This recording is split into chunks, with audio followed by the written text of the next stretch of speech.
You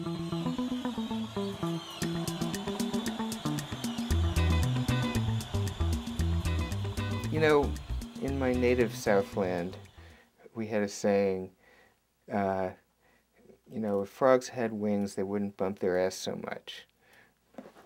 So it's kind of like that. It would be great to have more than two parties. So it's very easy to sit here and say, no, two parties aren't enough. We must have three parties or four parties. Fine, but we're not going to. So that should be the caveat on my answer. I am constantly amazed by how sort of robust and survivable the two major parties are, and how little any meaningful challenge of them ever gets going. And so I would be immensely surprised if, when my kids are my age, there actually are three or four major parties.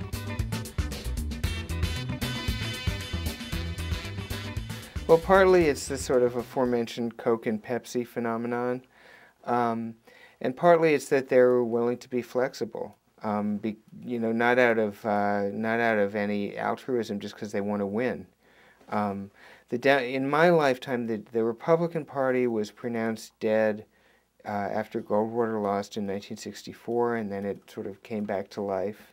And the Democratic Party has been pronounced dead several times, and it has come back to life several times.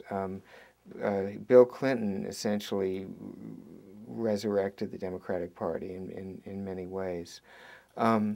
So it's kind of market behavior by the parties, that they're they want to win so much that they're willing to sort of figure out where the voters are and go there.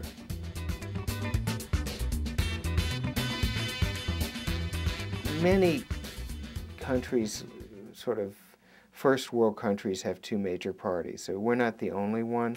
If you have a parliamentary system, there's more of an incentive to have minor parties because they have more of a sort of seat at the table. But the way our system is designed, not being a parliamentary system, and the way Congress is organized, and most of the all the state legislatures, it really pushes you toward a two-party system. Because if you are a party that regularly gets 15% of the vote, there's nothing much for you.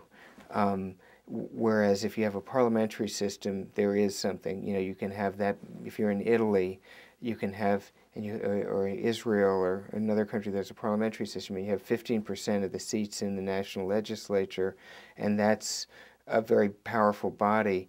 You really got something. But 15% doesn't do much for you in the United States.